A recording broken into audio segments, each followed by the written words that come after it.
Umar bin Khattab radhiyallahu an, ini ada orang tua yang mengadu, ya Amirul Mukminin, anak saya ini durhaka kepada saya. Anak saya ini berani banget kepada saya. Ini kata seorang bapak yang mengadu kepada Umar bin Khattab, ya, tentang perlakuan anaknya kepada dia. Maka kata Umar bin Khattab, wahai anak, takutlah kau kepada Allah. Janganlah kau durhaka kepada bapakmu, karena itu dosa. Perlakukanlah bapakmu dengan baik. Tunaikanlah hak-hak daripada orang tuamu. Maka anak tadi nanya juga, ya Amirul Mukminin, apa kira-kira ada enggak hak dari seorang bapak yang harus diberikan kepada anaknya? Kata Umar bin Khattab, oh ada hak yang harus diberikan oleh bapaknya kepada anaknya. Apa saja ya Amirul Mukminin? Kata anak tadi, yang pertama, bagaimana mencarikan ibu yang baik, karena ibu ini punya pengaruh yang sangat luar biasa. Ini kata Umar bin Khattab. Jadi mencarikan ibu yang baik, istri yang baik. Karena istri kalau punya anak, punya pengaruh sangat luar biasa. Yang kedua, memberikan nama yang baik. Dan yang ketiga, mengajarkan kitab. Ini jawab Umar bin Khattab kepada seorang anak yang durhaka kepada orang tuanya.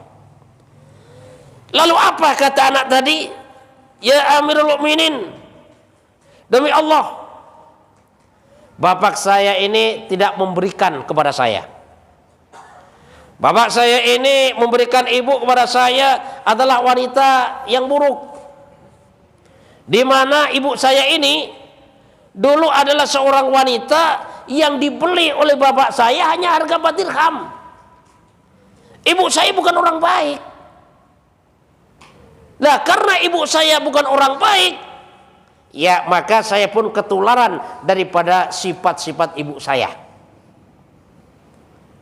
Sehingga saya nggak tahu bagaimana harus saya perbuat, karena sedekat dengan ibu, sedangkan ibu saya yang termasuk wanita bukan baik, bukan wanita soleha, wanita yang buruk. Dan yang kedua, bapak saya pun juga nggak memberikan nama saya yang baik.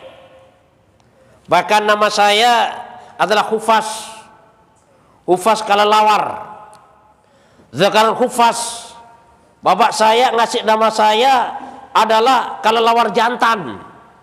Nggak tahu apa maksudnya. Dan yang ketiga, bapak saya pun juga tidak pernah mengajarkan satu ayat pun daripada Al-Quran. Ini kata anak yang durhaka tadi kepada orang tuanya. Jadi nggak pernah ngajarin bapak saya. Bapak saya memang biasa majelis taklim, cuman kalau pulang dari masjid kagak pernah nyampain ilmu sama saya, kagak pernah nyuruh sholat saya, nggak pernah mengajarkan adab, nggak pernah mengajarkan baca Quran kepada saya, sehingga saya nggak tahu apa-apa, saya nggak tahu adab kepada orang tua. Maka mendengar cerita daripada anak tadi, Umar bin Khattab langsung menoleh kepada bapaknya. Kamu tadi mengatakan anakmu durhaka kepadamu, tapi ternyata kamu ini durhaka duluan kepada anakmu sebelum anakmu durhaka kepadamu. Ya kalau bahasa kita, orang tua tadi diomel-omelin dah sama Umar bin Khattab. Kamu durhaka duluan kepada anakmu. Jangan bilang anakmu durhaka, kamu durhaka duluan. Karena hak yang seharusnya berikan oleh kepada anakmu ternyata nggak kau berikan. Ibu yang baik nggak kamu berikan. Kamu ngasih ibu asal-asalan, asal comot pinggir jalan dijadikan ibunya. Wajar kalau nurun anaknya mu nggak baik, anakmu ini berani sama kamu, ngasih nama dengan Hufas juga kamu, kelawar jantan, apa maksudnya ini? Dan juga kamu gak mengajarkan kitab, tidak mengajarkan ilmu, tidak mengajarkan adab, tidak mengajarkan Al-Quran kepada anakmu. Kamu bilang anakmu durhaka, tapi pada dasarnya kamulah yang pertama kali durhaka kepada anakmu. Gara-gara kamu tidak mengajarkan adab kepada anakmu, gara-gara kamu tidak mengajarkan kitab kepada anakmu, sehingga anakmu nggak tahu adab. Wajar kalau sekarang anakmu berani kepada kamu. Diomel-omelin sama Umar bin Khattab, ya, karena lapor tadi. Ya.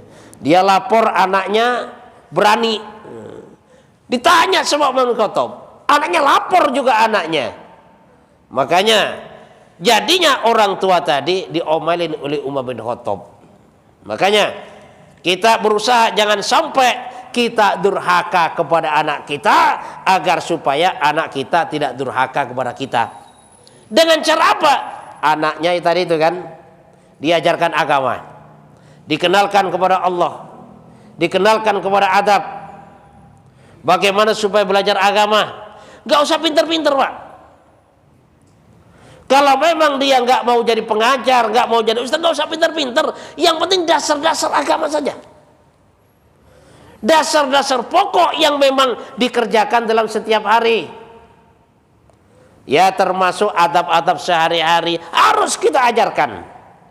Bagaimana adab seorang anak kepada orang tuanya harus kita ajarkan. Bagaimana tutur kata anak kepada orang tuanya. Bahkan ucapan uf saja nggak diperbolehkan, diajarkan kepada anak. Masalah kehidupan sehari-hari termasuk cara ibadah diajarkan juga pada anak. Bagaimana macam-macamnya air diajarkan juga kepada anak. Wah, nak, bahwasanya dalam kita beribadah kita harus bersuci. Bersuci itu dengan air. Dan air ini ada yang namanya air suci mensucikan, ada air suci nggak mensucikan, ada juga yang namanya air mutanajis. Diajarkan kepada anak. Dan bagaimana juga diajarkan bagaimana anak ini supaya bisa cara menghilangkan najis. Nah, menghilangkan najis, nah air mengalir, kuyur, supaya najisnya hilang. Kalau kamu nyuci sayur, nak, kangkung lah misalnya, bawa dari pasar, kan kita nggak tahu kecipratan apa saja di pasar.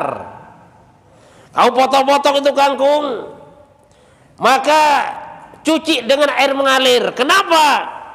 Karena kalau dicuci dengan air mengalir, maka kalau ada najis di kangkung tadi, maka najisnya akan hilang. Tapi di saat gak dengan air mengalir, misalnya ngambil air satu timba, dicelupin ke dalam timba, sedangkan kangkungnya najis, maka di situ bukan suci, bahkan nanti najis semuanya. Ditaruh di wajan, najis. Dicampurin kol, najis. Dicampurin kacang, najis. Sehingga yang dimakan pun jadi najis. Ini semuanya terjadi apabila orang tua tidak mengajarkan ilmu agama kepada anaknya. Maka mudah-mudahan Allah Subhanahu wa taala berikan kekuatan kepada kita menyampaikan ilmu agama kepada anak kita, sehingga anak kita menjadi anak-anak soleh dan soleha yang berbakti kepada orang tua, dan diteruskan oleh anak cucunya sampai hari kiamat menjadi anak-anak yang soleh dan soleha yang akan menjadi keberkahan, menjadi penolong bagi orang tuanya baik di dunia sampai akhiratnya. Allah Subhanahu